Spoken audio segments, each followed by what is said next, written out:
Chers frères et sœurs en Christ, je vous salue au nom de Jésus-Christ. Amen. Aujourd'hui, je voudrais parler du thème suivant. Demande à Jésus de t'ouvrir les yeux. Comme d'habitude, je répète le thème. Demande à Jésus de t'ouvrir les yeux. Nous lisons Matthieu chapitre 20, versets 29 à 34. Lorsqu'ils sortirent de Jéricho, une grande foule suivit Jésus. Et voici deux aveugles assis au bord du chemin, entendirent que Jésus passait et crièrent, « Aie pitié de nous, Seigneur, fils de David. » La foule les reprenait pour les faire taire, mais ils crièrent plus fort, « Aie pitié de nous, Seigneur, fils de David. » Jésus s'arrêta, les appela et dit, « Que voulez-vous que je vous fasse ?» Ils lui dirent, « Seigneur, que nos yeux s'ouvrent. » Ému de compassion, Jésus toucha leurs yeux, et aussitôt ils recouvrirent la vue et le suivirent. Amen. C'est la fin de la lecture. Aussi longtemps que ces deux aveugles ne voient pas, ils ne peuvent pas suivre Jésus-Christ à cause de leur aveuglement ou leur cécité. La condition pour pouvoir suivre Jésus, c'est que ils doivent recouvrir la vue. Mais nous voyons que ce n'est pas Jésus lui-même qui allait vers eux pour leur dire, « Je vais vous ouvrir les yeux pour que vous me suiviez. » Mais c'est eux-mêmes qui ont fait appel à Jésus-Christ de venir leur ouvrir les yeux. Et Jésus l'a fait. S'ils n'avaient pas fait appel à Jésus, Jésus allait se taire et les laisser aveugles.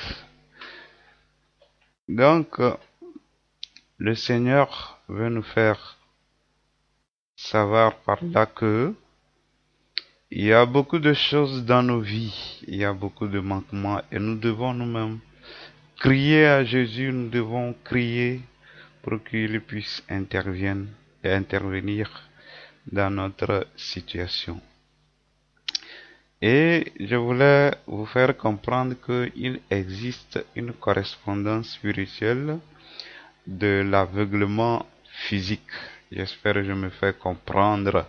Il existe une correspondance spirituelle de l'aveuglement physique. Là, nous allons lire 2 Corinthiens chapitre 4, versets 3 à 4. Si notre évangile est encore voilé, il est voilé pour ceux qui périssent, pour les incrédules dont le Dieu de ce siècle a aveuglé l'intelligence, afin qu'ils ne vissent pas briller la splendeur de l'évangile de la gloire de Christ, qui est l'image de Dieu. Amen. Et notre intelligence, que nous pouvons appeler le raisonnement ou le système de pensée, peut être voilé. Et ceux qui sont spirituellement aveugles, c'est tout simplement des gens qui sont incrédules, des gens qui ont des difficultés à croire à toute la parole de Dieu, des gens qui ont la difficulté de croire aux choses spirituelles, les choses qu'on ne voit pas. Ce sont des gens incrédules. Ils ont une intelligence aveugle qui les empêche de pouvoir recevoir la parole de Dieu, de croire à ce qu'ils ne voient pas, de croire à ce qu'ils ne peuvent pas démontrer scientifiquement ou physiquement. Et il y a beaucoup de chrétiens qui sont aveugles. Il y a même des dénominations qui sont aveugles. Et à les entendre parler, on ne peut pas douter que Satan les a aveuglés et il cherche à augmenter le nombre des aveugles.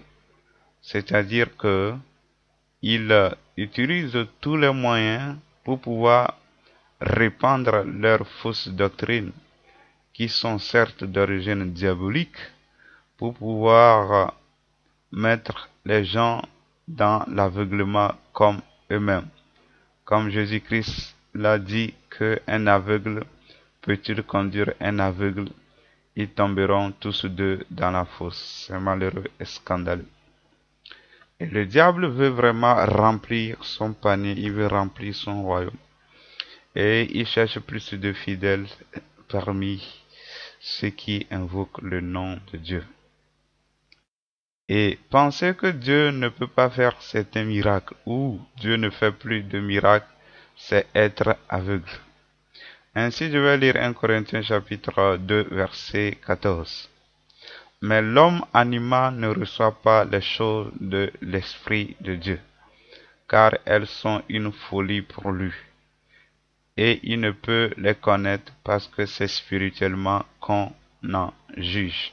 Amen. Donc ici, la Bible nous dit que l'homme animal, c'est-à-dire que l'homme qui est dominé par l'âme, l'homme qui est dominé par ce qu'il pense de lui-même, du raisonnement, de la logique humaine, ne peut pas recevoir les choses de Dieu, ne peut pas recevoir de Dieu, ne peut pas recevoir ce que Dieu dit, ne peut pas comprendre le langage de Dieu, parce qu'elles sont folies pour lui. C'est comme ça, l'homme animal. Les scientifiques, la plupart des scientifiques, il est bien, ils créent des choses, mais ils sont des athées, parce que Satan les a rendus aveugles. Et je ne dis pas qu'il n'y a pas de scientifiques qui croient en Dieu, ou de scientifiques qui sont des chrétiens. Et parmi eux figurent des grands théologiens ou des exégètes. Je suis en train de parler des gens qui sont animés par l'âme, par le raisonnement humain. Et j'ai une fois entendu un éminent enseignant de la parole de Dieu dire qu'on ne doit plus parler en langue. C'est parce que c'est folie pour lui, malgré qu'il soit un théologien ou un érudit ou un exégète. Et c'est folie pour le raisonnement humain. Et certains théologiens disaient que Paul traitait l'église de Corinthe de charnel parce que les gens de cette église parlaient trop en langue. Vous voyez où peut nous conduire le raisonnement humain. Le raisonnement humain nous conduit des fois à mentir contre Dieu, à faire dire à Dieu ce qu'il n'a pas dit. Voilà ce que ces théologiens-là sont en train de dire, que l'église de Corinthe est traitée de charnel parce qu'elle parle trop en langue, alors que ce n'était pas ça, c'est à cause de la jalousie. Les choses sont vraiment claires. C'est un mensonge contre Dieu. Lorsque nous ne laissons pas l'Esprit de Dieu nous parler et nous voulons utiliser notre propre raisonnement pour comprendre la parole de Dieu. Et certains défendent leur doctrine d'origine satanique par des raisonnements humains. L'intelligence aveugle est une force qui maintient les gens dans l'égarement, plutôt dans l'égarement. Comment? C'est-à-dire que les choses ont été dites aux gens, ils ont des préjugés sur Dieu, ils ont des idées préconçues sur Dieu, ça s'appelle le mensonge diabolique, ils ont cru au mensonge, et la parole de Dieu est claire, mais la parole de Dieu et de Satan rend aveugle. Ça empêche de recevoir la lumière qui est la parole de Dieu. Donc les gens sont souvent maintenus dans l'égarement à cause de l'aveuglement. La Bible appelle ces choses des forteresses. Et ils sont nombreux aujourd'hui. Et ceux qui s'accrochent à leur doctrine, au lieu d'être courageux de remettre encore leurs doctrines si elles sont en désaccord avec la parole de Dieu. De tels gens-là n'évolueront jamais, ils resteront toujours sur place. Et de la même manière que Satan s'est servi de la parole de Dieu pour faire tomber Adam et Ève, il en fait de même pour faire tomber les gens aujourd'hui. Il a essayé avec Jésus, mais il n'a pas pu l'avoir. Et si tu aimes vraiment Jésus, le diable ne va pas te faire tomber. Si tu n'es pas accroché aux hommes, le diable ne va pas te faire tomber. Et l'autre fois, j'écoutais une personne qui disait que dans le livre de, je pense c'est dans 2 Chroniques, je n'ai pas le passage en tête, Dieu avait dit là-bas de se confier à Dieu et à ses prophètes. Donc sur cette base, il y a un homme de Dieu qui est prophète qui demande à ceux qui l'écoutent de mettre leur confiance en lui. Et les gens, la personne défendait ça, qu'elle autre met toute sa confiance à l'homme de Dieu qui est le prophète. J'ai dit, mais la même Bible a dit, maudit quiconque met sa confiance dans l'homme. Voyez comment l'homme peut se servir de la parole de Dieu pour sa propre ruine. C'est pourquoi l'apôtre Pierre dit que aucun passage biblique ne doit faire objet d'une interprétation particulière. Voilà, c'est ça. Alors c'est dangereux. Le monde aujourd'hui est vraiment en danger avec beaucoup de doctrines qui circulent et nous devons être prudents pour ne pas tomber dans la séduction. Jésus-Christ a dit que s'il était même possible, l'ennemi va vouloir séduire même les élus, c'est-à-dire les gens qui sont de vrais chrétiens, qui cherchent la vérité. Le diable va utiliser tous les moyens pour les séduire. Donc soyons vraiment prudents comme notre Seigneur Jésus-Christ nous l'a dit. Et là, nous ne tomberons pas dans les pieds de Jésus-Christ et dans les pieds de Satan. Amen. Maintenant, Dieu interpelle les vrais chrétiens à abandonner les doctrines de leur Église et de retourner aux Écritures. Voilà, abandonnons nos doctrines si elles ne sont pas en accord avec la parole de Dieu. Retournons aux Écritures. Et une fois dans une réunion de prière, on me le racontait, je n'y étais pas. Un frère disait avec éloquence que dans leur église, eux, ils ne croient pas aux histoires de parler en langue. Eux, ils ne croient pas à ça. Mais qu'est-ce qui s'est passé lors de cette réunion de prière? Le jour-là, ils priaient pour le baptême du Saint-Esprit. Et le frère qui le disait, malheureusement pour le diable, il a été baptisé du Saint-Esprit. Il a commencé par parler en langue là-bas. Et vraiment, Dieu lui a montré que c'est son église qui est dans l'erreur. Voilà, entre son église et l'écriture, qui a raison? C'est l'écriture. Son église est à côté. Et si moi j'étais à la place de ce frère, je saurais que l'église dans laquelle je suis m'a menti. Et depuis des siècles, les hommes se sont égarés. Les hommes ont inventé leur propre doctrine que la Bible appelle doctrine des hommes ou doctrine des démons. Ils ont posé les faux fondements et aujourd'hui, plein d'églises sont assises sur ces faux fondements. Il n'y a rien de nouveau sous le ciel. Beaucoup de choses qui se passent aujourd'hui ont leur origine quelque part. Et là, nous ne devons pas accepter vraiment bâtir sur de faux fondements.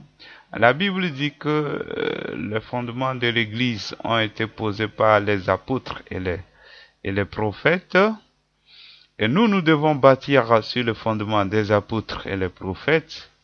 Vous savez, les premiers apôtres ont posé le fondement de l'évangile.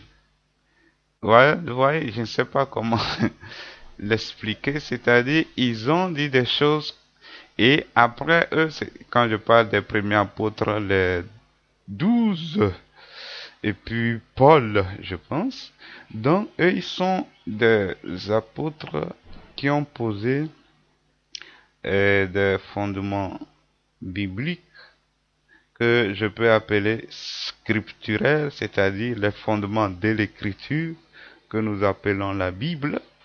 Et aujourd'hui, tout homme de Dieu, qu'il soit apôtre, qu'il soit prophète, qu'il soit évangéliste, qu'il soit pasteur, qu'il soit docteur, tout ce qu'il dit doit être en accord avec ce que les premiers apôtres ont dit.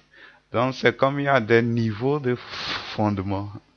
Le fondement premier est posé par les apôtres concernant l'Église. Aujourd'hui, même si quelqu'un est apôtre, il ne pose pas un autre fondement qui n'est pas en accord. Donc son fondement qu'il pose est encore sur le fondement posé par les premiers apôtres. Et je pense que, c'est-à-dire, ça paraît un peu incompréhensible ce que je veux dire. Paul lui-même, c'est comme il fait comme les apôtres d'aujourd'hui, c'est-à-dire ce qu'il a posé comme fondement de début, après tout il bâtit lui-même là-dessus. Pourquoi je le dis? Il a dit que si quelqu'un vient vous annoncer un autre évangile que ce que nous vous avons annoncé, même s'il est un ange, qu'il soit anathème. Et il dit, même si nous-mêmes nous venons vous annoncer un autre évangile que celui que vous avez écouté, que nous soyons nous-mêmes anathèmes. Donc, cela veut dire que il y a des choses que Dieu a révélées à Paul, et Dieu lui a dit, c'est ça ou rien. Et toute autre chose que tu dois dire doit être en accord pour ce que tu avais dit. Et les autres personnes aussi. J'espère que je ne suis pas en train de compliquer les enseignements. Voilà, je suis en train de dire que toutes les églises doivent retourner aux vrais fondements qui ont été posés par les hommes de Dieu. Et on ne peut pas tisser une nouvelle bonne corde sur une ancienne mauvaise corde. Voilà. On dit souvent que c'est au bout de l'ancienne corde qu'on tisse la nouvelle. Mais si l'ancienne corde est mauvaise, moi je vais tisser sur elle. Je ne suis pas la continuité du mal, de la fausseté, du mensonge. Non. Il faut recommencer à zéro. Et Dieu veut ressusciter son Église qui est morte aujourd'hui.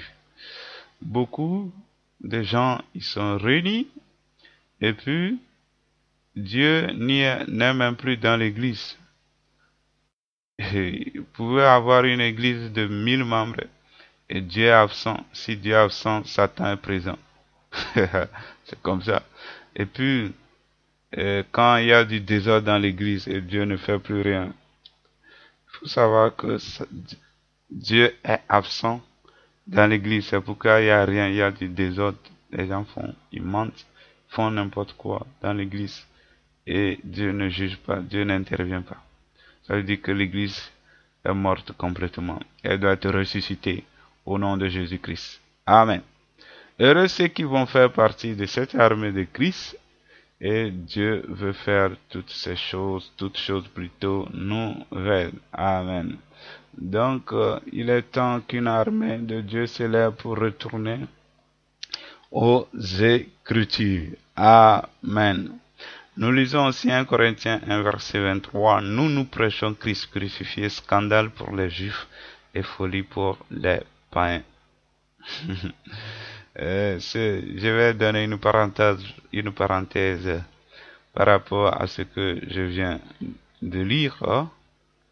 J'ai entendu une fois un prêtre, c'est moi-même qui l'ai entendu, un prêtre catholique dire que Dieu est mort à la croix et c'est folie pour les païens. Et je me dis que cette histoire-là, ce n'est plus folie pour les païens, mais c'est folie pour tout le monde. Parce que comment Dieu peut-il mourir? Dieu qui est mortel, vous dites que Dieu est mort et c'est folie pour les païens. Ce n'est plus folie. Moi, je trouve ça de la folie pour moi-même. Je ne peux pas croire que Dieu est mort. Oui, c'est mon avis. Hein? Donc, on veut dire que pendant 3 jours, Dieu a cessé d'exister. Qui a donc ressuscité Jésus? Si Dieu est mort, qui l'a ressuscité? Ah, ça c'est grave.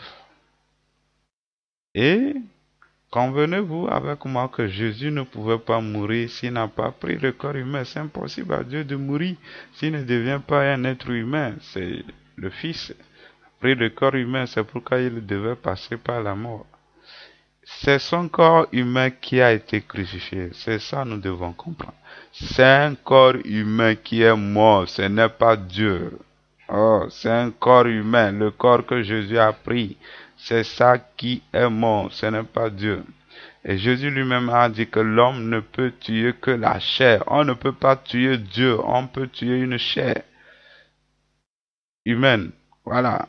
L'homme ne peut pas tuer Dieu. Vous dites des choses abominables. C'est pourquoi les gens ont donné l'opportunité à des musulmans de nous critiquer, de se moquer de nous, et Dieu se tait. Hein? Il y a un musulman qui aujourd'hui, connaissant les Écritures, il profite des bêtises commises par l'Église pour insulter les chrétiens, pour ridiculiser les chrétiens, et pour renforcer l'incrédulité des musulmans, et pour faire croire aux musulmans que le christianisme est faux à cause des bêtises que les gens ont introduites dans l'Église. Vous nous faites honte, les hommes de Dieu, vous nous faites honte avec les bêtises. Je pense que Satan vous a eu vraiment avec des choses qui n'ont ni tête ni queue, que les gens disent pour le compte de Dieu. C'est grave. C'est grave. C'est le corps de Jésus qui est mort et son esprit est retourné à Dieu. Maintenant, je reviens sur quelque chose de très important. De la même manière, pour ces deux aveugles qui ne pouvaient pas suivre Jésus avant d'être guéris, ceux qui sont aveugles spirituellement aussi ne peuvent pas suivre Jésus. Il faut bien le reconnaître. Mon frère, ma sœur, si tu ne quittes pas le territoire de l'incrédulité, tu ne peux pas suivre Jésus. Il est temps de crier à Dieu, viens au secours de mon incrédulité. Je n'arrive pas à croire à ta parole de Dieu. J'ai des doutes dans mon cœur. Quand je vais lire ta parole, il y a une voix qui me parle, une voix qui me pousse à ne pas croire à ta parole. Il faut crier à Dieu, délivre-moi de l'incrédulité, car sans la foi, il est impossible d'être agréable à Dieu. Et le diable nous attaque par l'incrédulité. Le diable a inventé tous les systèmes pour s'attaquer à l'évangile, pour s'attaquer à la vérité, pour installer dans la tête des gens les forteresses, afin que les gens ne croient pas à la parole de Dieu. Le diable s'attaque aux gens à travers le système éducatif. Dans le système éducatif, Satan a introduit des choses pour faire croire que Dieu n'a pas créé et que les choses sont venues par elles-mêmes. Parmi ces choses figure la théorie de l'évolution, ainsi de suite, que l'homme provient du singe. Et je vous assure, beaucoup d'intellectuels chrétiens, si tu as des doutes, demande à Dieu de te délivrer de l'esprit du démon d'incrédulité. Je vous assure que beaucoup d'intellectuels ont le démon d'incrédulité. Je vous donne la preuve, tout simplement. Lorsque dans l'école, on nous fait croire des théories comme c'est de la vérité et que nous les acceptons, alors nous recevons le démon d'incrédulité. Donc c'est l'objectif pour lequel Satan s'est accaparé du système éducatif pour avoir tout le monde entier. Oui, parce qu'il sait que la plupart des gens passeront par l'école. Donc, s'il y a l'incrédulité dans ta vie, demande à Dieu, délivre-moi de l'incrédulité, délivre-moi de l'esprit d'incrédulité, parce que j'ai cru au mensonge du diable. L'incrédulité, c'est du fait de croire au mensonge du diable. Dis à Dieu, délivre-moi, il faut crier à Dieu, délivre-moi, Seigneur, délivre-moi, j'ai besoin de ton secours. Et le Seigneur te délivrera comme il a délivré ces deux aveugles-là. Et je le dis et je le répète, l'incrédulité, c'est ça, l'aveuglement spirituel. C'est quand quelqu'un qui est aveugle ne voit pas, n'est-ce pas? Ok, côté spirituel aussi, quand tu es aveugle, tu ne vois pas les choses de Dieu. C'est-à-dire que Dieu les dit, mais tu ne peux pas les voir. Quand je dis de voir, ce n'est pas par tes yeux, tu ne peux pas les recevoir, tu ne peux pas les vivre. C'est difficile pour toi de les accepter à cause de l'incrédulité. Oui, c'est ça. Alors que le monde dans lequel nous sommes, les champions, les gens qui peuvent faire trembler le camp de Satan, les gens qui peuvent impacter le monde, c'est les gens qui ont la foi. Oui, Jésus a dit, si vous avez la foi, vous direz à cette montagne, ôte-toi, jette-toi dans la mer, et cette montagne va nous obéir. Mais si tu n'as pas la foi, tu ne peux pas parler aux situations, et les situations vont se taire, les situations vont te tenir en face, vont te résister. Amen. Que le Seigneur nous aide, que le Dieu Tout-Puissant nous aide, afin que l'incrédulité qui est en train de circuler aujourd'hui, que elle ne puisse pas nous dominer dans le nom de Jésus. Et nous serons plus que vainqueurs dans le nom de Jésus-Christ. Amen. Même Abraham qui suivait la formation de la foi chez Dieu. Abraham, je vous assure, il a bien suivi nos formations. Nous devons aussi suivre les pas de notre ancêtre Abraham. La formation de la foi, l'école de la foi. Donc Abraham suivait cette formation au pied de Dieu. Dieu l'a repris dans Genèse chapitre 17, verset 1, de cette manière. Comme je vais le lire, lorsqu'Abraham fut âgé de 99 ans, l'Éternel apparut à Abraham et lui dit, je suis le Dieu Tout-Puissant, marche devant ma face et sois intègre. Amen. Donc Abraham lui-même, il a été repris des fois par Dieu, donc acceptons que Dieu nous reprenne, afin que nous puissions vraiment avoir cette foi inébranlable. Et les descendants d'Abraham aussi, à une époque de l'apostasie, vont suivre la formation au pied de Jésus. Ils n'avaient pas la foi. Les 12 apôtres n'avaient plus la foi. Jésus les reprenait à tout moment. Où est votre foi? Où est votre foi? Il les a traités quelque part race perverse et incrédule. Ah, voilà, c'est les descendants d'Abraham là. Le diable il parle l'incrédulité. Et la plupart des pharisiens, des docteurs de la loi, les scribes, les sacrificateurs, étaient incrédules. Ce qui m'étonne, Jésus a dit qu'ils ne croyaient même pas à la loi. Ça, je n'arrivais pas à comprendre. Les docteurs de la loi, les pharisiens, zélés pour la loi, Jésus leur dit qu'ils ne croyaient même pas à cette loi. C'est terrible. Donc, il peut y avoir aujourd'hui des gens qui prêchent et autres sans pourtant croire. C'est-à-dire, ils ont des doutes sur des choses qu'ils disent. Ce n'est pas impossible, cela arrive. Et le monde dans lequel nous sommes, ce n'est pas facile, hein? Ce n'est pas facile. Si l'évêque, je pense que c'est l'évêque de Paris, lors de la Révolution française, a osé dire que depuis que lui sert Dieu, il ne croit pas en l'existence de Dieu. Ah, ce que je dis, c'est une preuve parmi tant d'autres qui ne croient pas qu'un Dieu existe. C'est terrible. Un grand responsable d'une église va le dire. Il y en a beaucoup. Ils ne croient pas en Dieu. Bon, quelqu'un qui croit en Dieu, il est là à voler, à voler dans l'église, à mentir et autres pour s'enrichir. Il croit en Dieu, ça? Dieu qui va le juger? Il croit? Non. Voilà. Il ne croit pas. Il fait ce qui lui plaît. Oh Seigneur Jésus. Donc Jésus faisait les mêmes reproches à ses disciples, aux apôtres.